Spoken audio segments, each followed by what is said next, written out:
di la bàyyi nga nuyu. jërëjëf Awa. jërëjëf madame Guèye. maa ngi nuyu ñi ma fekk ci plateau bi muy sunu invité yi. di souhaiter bonne et heureuse année. ñi nga xam ne ñooy auditeurs yi. di leen ko souhaiter yéen également di ñaan année yi nga xam ne moom lañ dugg mu nekk année boo xam ne atu jàmm la. mais itam mu gën at yi nga xam ne ñoo ci weesu yëpp yàlla defal ñu xewal defal ñu sutura. amiin amiin yàlla na ko suñu borom def Xudoos café nga bëgg kaay café baa ngi ni wiiri nga ñëw jël ko parce que damaa soodi ci sëgg bi dégg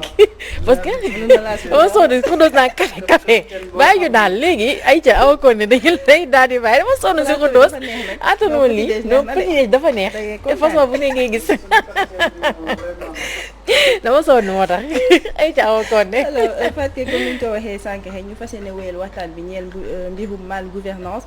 mu mel ni rek Sénégal dafa daal di atteindre benn niveau de mal gouvernance ba nga xamante ni askan wi yëpp ñu ngi koy daal di ñaawlu bu baax a baax fan yii rek 31 décembre bi itam gis nañ ki nga xamante ni mooy njiitum réew président Macky Sall daal di def benn déclaration bu am solo laal pàcc yu bëri Fatka waaye itam pàcc bi ñu ci gën a ñor bokk na ci li nga xamante ni mooy mbirum infrastructure yi ci ay projets yi nga xamante ni war nañ koo teg ci ay inauguration yi nga xamante ni itam war nañ koo def ci ay yeneen budget yi nga xamante ni war nañ koo génnee déjà bëggoon naa xam si sa jàngat ci li nga xamante ni rek moom mooy déclaration bu président Macky Sall. en fait xam nga discours nouvel an dafa nekk tradition ci réew yi nga xam ne moo ne ci àdduna bi yëpp nouvel an bu amee rek day gis chef d'état yi dinañu génn wax ak askan bi ci li nga xam ne que mooy li nga xam ne moom la ñu defagum ci at moom nga xam ne moom la ñu weesu boo ko jëlee Sénégal nag li nga xam ne moom la président de la République wax cette année boo ko méngalee ak at yu passé daanaka mënoo ne am na nouveauté li nga xamante ne que moom la def genre ñëwaat ci li nga xam ne defoon na ko pratiquement moom la mais li nga xam ne moom lañ ci mën a jàng mooy li nga xam ne wax na ko mu jëm ci gestion Covid bi li nga xam ne wax na ko ci yenn infrastructure yi nga xamante ne que moom la nekk di eggali et cetera et cetera mais pour ñun amul benn nouveauté boo xam ne que véritablement feeñ na li nga xam ne peut-être moom la Sénégalais yi doon bëgg a xaar gën a xaar moom mooy naka la ñuy def ba li nga xam ne mooy le panier de la ménagère mën a véritablement yaxan ci ñëpp mooy maanaam ki nga xamante ne que moom mu ngi xëy di dem marché parce que li nga xam ne moom lañ bokk ñun ñëpp bu weesoo réew mi mooy li nga xam ne bu ñu xëyee dañuy dem ca jaba maanaam ci marché ba pour ndugg fa tey gis nañ ne que lépp moo cher barki Dembo Ndiaye ñu ngi wax naan li nga xam ne moom mooy prix dawlin bi dafa nar a cher kon bu ñu ko xoolee da ngay gis ne que véritablement ci ñoom bi ñu fi ñëwee ak léegi ak li nga xam ne moom la ñu annoncé ci ay projets et programmes daanaka dafay xaw a niroog li nga xam ne moom la ñu naan dilapidation des ressources publiques te loolu boo ko waxee daf ñuy interroger sur beaucoup de choses parce que boo xoolee tey li nga xam ne moo nekk l'ensemble des infrastructures yi nga xam ne financé nañ ko lu ci bari dafa taxaw tey fi mu nekk nii Covid bi ñëw na mais indaale na li nga xamante ne que également mooy ay difficultés financières partout dans le monde mais Sénégal itam demul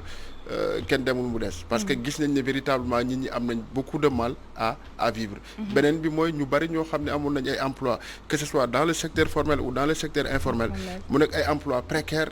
ñooñu tey dañoo ñàkk seen ay emploi kon véritablement gisuñu ne ci discours bi am na ci loo xam ne nouveauté la maanaam daal répétition la redondance la par rapport ak li nga xamante ne que moom lañ doon gis tous les ans bëgg naa ñu taxaw tuuti ci li nga xamante ni mooy mbirum infrastructure yi nga xamante ni bëgg na koo teg bëgg na koo sànc waaye itam ci infrastructure yi nga xamante ni jot nañ koo teg ba pare li ci mel ni DER bi nga xamante ni li ci mel ni TER bi plutôt ak li nga xamante ni moom mooy centre Abdou Diouf bi ak yeneen mais lan moo tax ba tey ji askan wi mënuñu see gis seen bopp lan mooy problème bi exactement xam nga investissement boo koy def da ngay def li nga xam ne moom mooy priorisation maanaam xool sa askan lan la ñu soxla li nga xam ne mooy centre de conférence Abdou Diouf bu Diamniadio waxoon nañ ko keroog day loo xam ne tey sénégalais yu bari boo tuddee centre bi du ñu xam lan la beneen bi mooy fa ñu ko samp sommet yi nga xam ne wala rencontre yi nga xam ne ñoo fay am yu ci bari mooy yi nga xam ne ñoom nguur gi ñoo koy def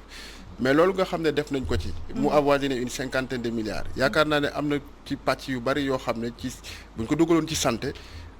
doon na gën buñ ko dugaloon ci éducation également doon na gën mais bu ñu ko jëloon dugal ko ci yeneen yoo xam ne ay xoolal boo jëlee infrastructure dëkk bu mel ni Rufisque depuis 1960 ba léegi embouteillage def fa naan xas mais lan moo tere foofu ñu def fa autopont wala ñu def fa échangeur boo xamante ne que nit ñi dañuy mën a circuler librement parce que du ñëpp ñooy jaar autoroute à péage loolu benn priorité la am na yeneen priorité yoo xamante ne que véritablement moom la Sénégalais yi di gën a xaar beneen bi wax naa ko la dernière fois mooy suñu infrastructure ça nous coûte excessivement cher c'est que bu ñu la waxee ne la tey échangeur sangam xoolal bi nekk fii ci wetu Léopold Sédar Senghor au départ 7 milliards la ñu annoncé woon bi ñu demee ba à terme ñu ngi ci 12 milliards de 7 milliards à 12 milliards lan moo koy expliquer comme avenant mais 7 milliards ci lenn loo xam ne échangeur la yéeg wàcc rek c'est énorme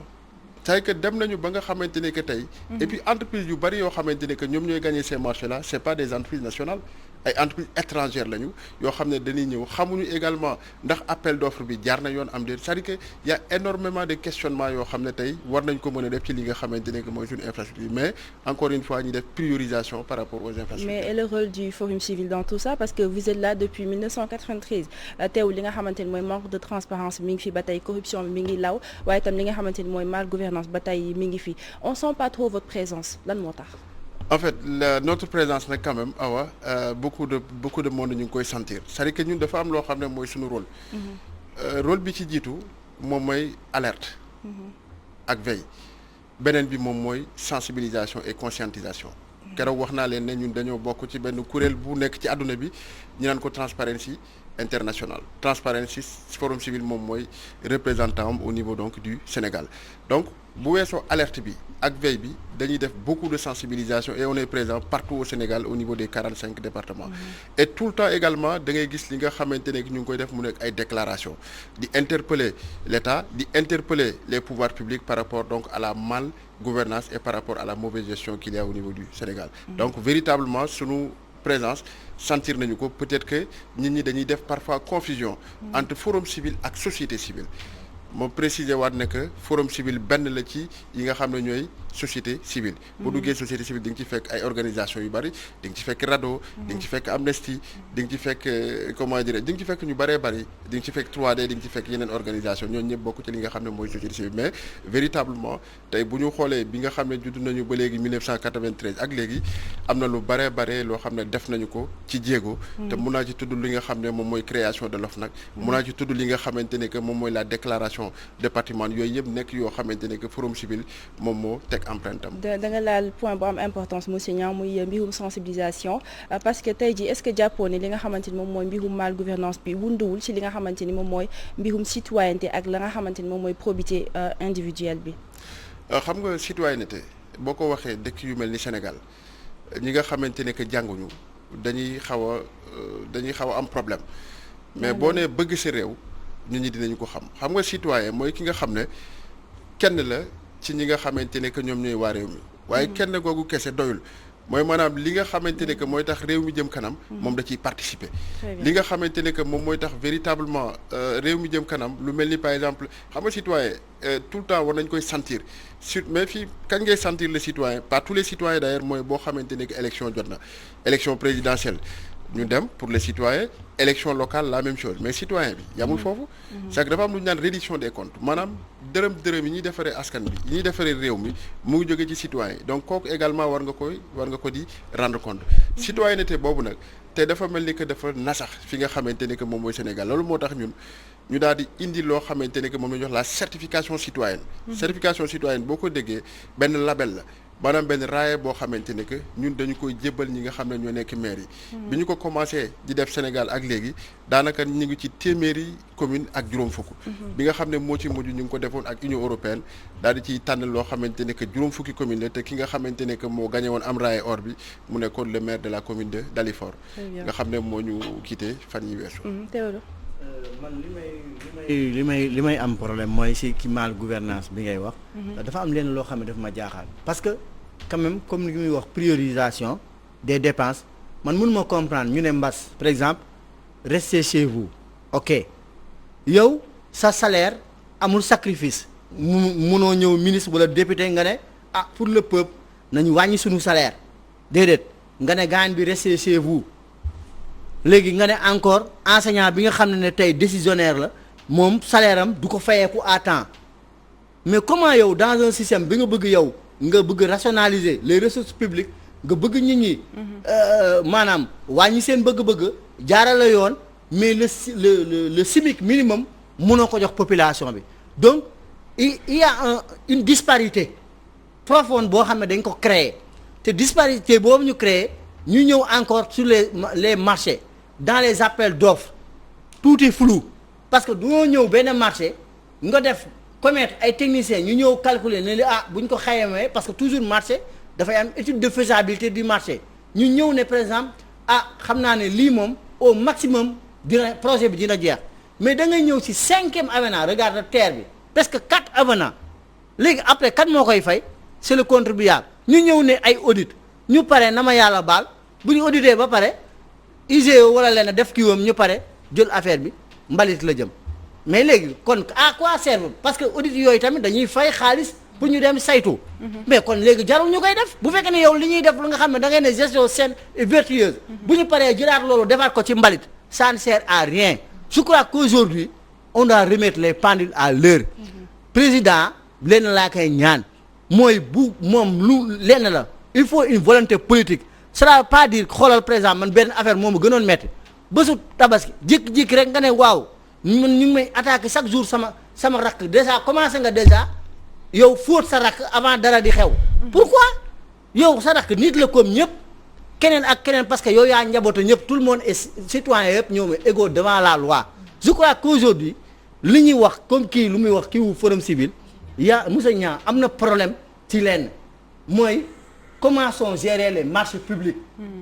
léegi nag bu ñu defee audit aussi si fekkee ne audit yooyu dañ koy def pour après jëlaat affaire yi def ko yóbbu ko waat mbalit man je crois que li gën ñu bañ ko def parce que xam nga olof dafay wax ne lu ñëpp wax mooy dëgg xam nga boo nekkee ci réew moo xam ne dañ koo politiser bu mel ni Sénégal ñi nga xam ne ñoo jiitu bu dee saa yoo gisee ci seen doxin lu ñaaw nga wax ko rek dañu leen daal di caricaturer ne ñoom dañuy politique bañ leen ko ba ñun ñi nga xam ne société civile lañ ne souvent bu ñu waxee loo xam ne arrangé wu leen dañu naan cette société civile politique wala cette société civile masquée loolu nag dugg leen c'est-à-dire que ci régime yi nga xam ne ñoo fi mas a jaar yëpp à chaque fois ki nga xam ne que moo leen di waxal lu leen neex rek donc moom la ñuy faral véritablement di àndal li nga xam ne moom la wax dugg leen parce que Sénégal wax dëgg yàlla boo xoolee ci ni nga xamante ni que noonu la marché yi di doxee xoolal ARMP ak DCMP ñaata marché la ñuy attribué nga gis après mu am recours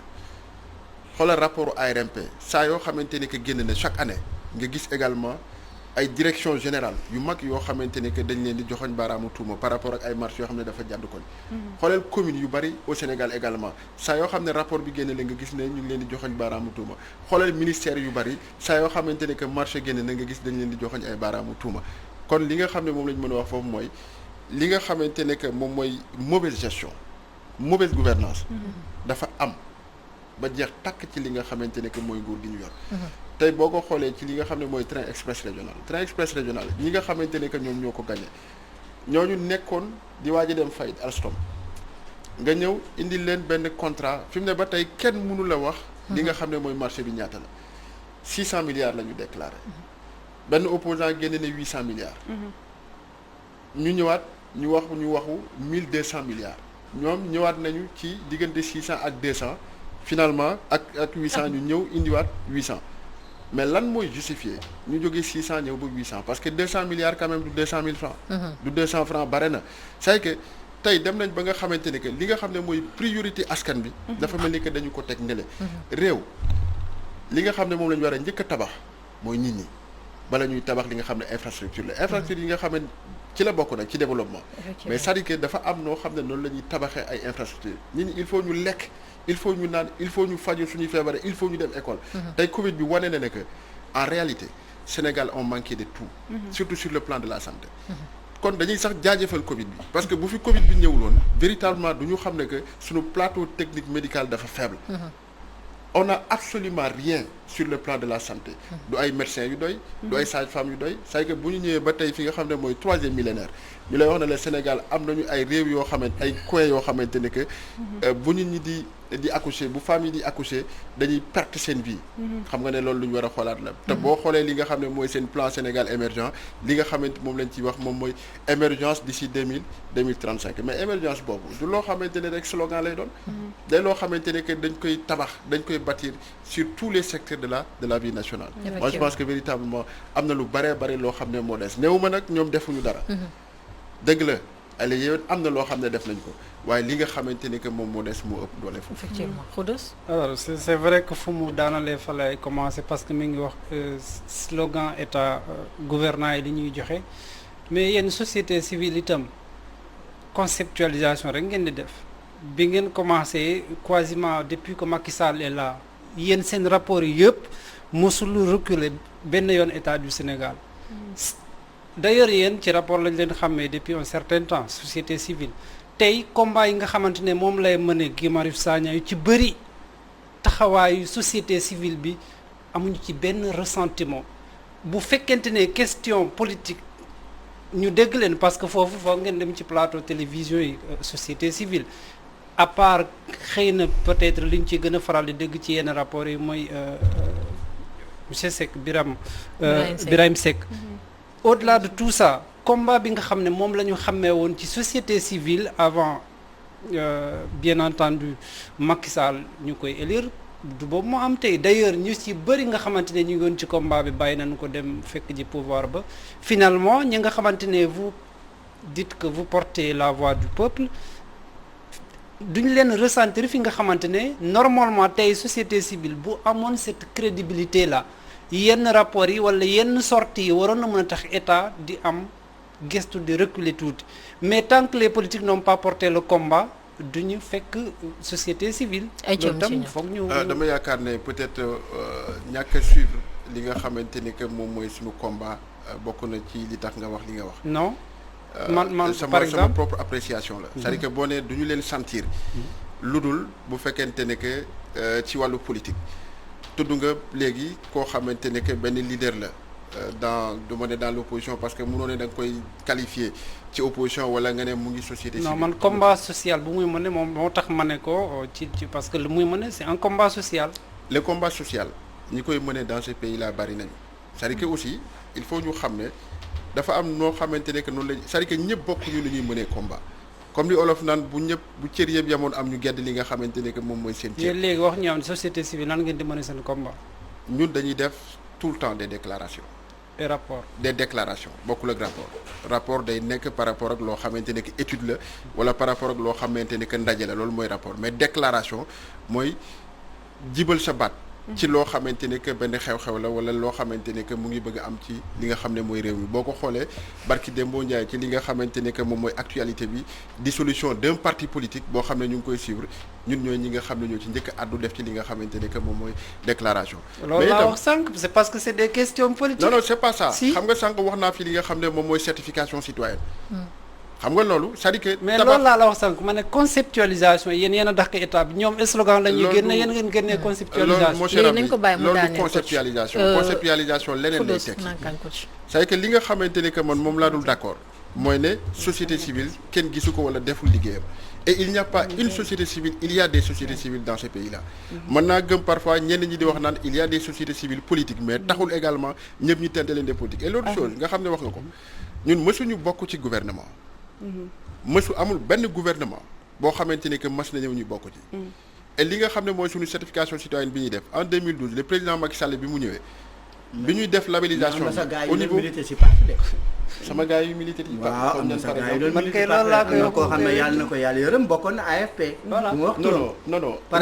respect. non c'est que ñun koo xam ne si yéen bokkoon na AFP. non c'est-à-dire que bu ñuy wax aussi nañu wax loo xam ne maîtriser nañu ko dama ni. ñun au niveau du forum civil waxuma de la société civile au niveau du forum civil amul benn yoon koo xam ne membre forum civil la koo xam ne def na politique et l'autre chose ce que vous ne connaissez pas ma wax leen ko mu leer pour nga mën a nekk membre du forum civil da ngay nekk quelqu'un qui est apolitique. bis boo demee et puis prise de position publique mënuloo ko def te nag dañu am ay kayit yoo xam ne moo ñu tënk. bis boo demee ba nga xamante ne que yaa ngi bëgg def politique wala yaa ngi laal ci lu mel ni politique dañoo am benn commission disciplinaire boo xam ne su boobaa ñoo lay woo et puis mën nañu prononcer li nga xamante ne que mooy sa radiation. suñuy texte permettre ñu def li nga xam ne mooy politique fii ak nit ki ci boppam demul ba def li nga xamante ne que moom mooy démission. kon ma lay fàttali que ne ñun véritablement combat bi ñu ngi ci comme tous les Sénégalais ñu ngi ci comme l'ensemble des autres acteurs véritablement du Sénégal. D'accord alors waxtu bi daf ñoo tënk dañ lay permettre awa nga poser ta dernière question. alors loolu laa bëgg na wax parce que je pense que ku nekk am na ci part de responsabilité Fatka parce que tey jii dañoo nekk di dund benn réalité boo xamante ni ñëpp teg nañ ci suñu ay bët commerçant bi mën na ñëw fenn daal di soudoyer ki nga xamante ni moom mooy agent fiscal bi est-ce que tey comme on dit l'État c'est le reflet de la société est-ce que jàppoo ni ñun ñi en tant que Sénégalais dañu war a changer suñu ay comportement pour mën a gis boobu lay coppite si ñi nga xamante ni ñoom ñooy suñu ay njiit. dafa am lu tudd léegi muy benn baat bu ñu naan soudoyer ki nga xam ne mu ngi jël xaalis di ko jox kële boo nee soudoyer rek li nga xam ne ci la xel yi di dem moom mooy corruption maanaam guerre. xam nga tey pour Sénégal jëm kanam. du rek ña ca kaw ñoo war a nekk foofu naan ni ngeen di def nii ñooñu amuñu jot googu sax d'ailleurs. mais c'est-à-dire que nit ku ne Sénégalais bu ne war nga xool yow par rapport ak la marche du pays lan moo ciy sa cër lan moo ci war a doon sa taxawaay. nga commencé ko fi nga xam ne mooy sa kër. génne ko ci fi nga xamante ne que moom mooy sa quartier. mu law dugg ci koñ bi dugg ci dëkk bi mooy maanaam man sama kër manqué na nangam. ci li mu manqué lan moo ciy man sama part wala sama contribution sama dëkk sama gox manqué na nangam ci li mu manqué lan moo ci sama part wala sama contribution sama réew manqué na nangam lan moo ci sama part ak sama contribution mais sama taxawaay man sama réew lan la. est-ce que dama war bu ma xëyee jaay sama njaay fay juuti pare naa ci. est-ce que man également dama war a toog bu élection jotee ma dem voter ji ñëw pare naa gis nga réew yi nga xam ne ñoo développé. li tax véritablement ñu gën ñoo ëpp doole ñun réew tiers monde bi mooy dañu am li ñu naan la conscience citoyenne. conscience citoyenne boobu suñu ko amul mbir yi du dox. c'est que tey bu dee en France ou bien aux États-Unis les citoyens ils interpellent ces dirigeants. mais fii doo gis citoyen bu interpeller les dirigeants. bu fekkee ñu ngi voter budget marathon budgétaire bi kañ la jeex yàggul bu ñuy voter les budgets à l'Assemblée nationale boo jëlee 1000 Sénégalais 10 yi ci mës a dem Assemblée nationale bariwul wala ñëw buntu Assemblée nationale. kon véritablement former citoyen parce que normalement président damay xool budget mairie am na citoyen yoo xam ne xamuñu ko waroo ñëwee trésor fay 5000 francs tu as le droit quand on donne le budget de ta commune. Aïcha donc Théo malheureusement loolu xam naa ne monsieur Niang du ci mën a tontu parce que depuis tout à l'heure on m'a fait signe que waxtu bi dab nañu donc merci beaucoup monsieur Niang ci disponibilité bi ak la promesse tenue merci beaucoup Awa Condé on te donne rendez-vous semaine prochaine inchallah ñu daal di ñëw léegi daal di jëli benn page de pub et on revient sur le plateau. Merci.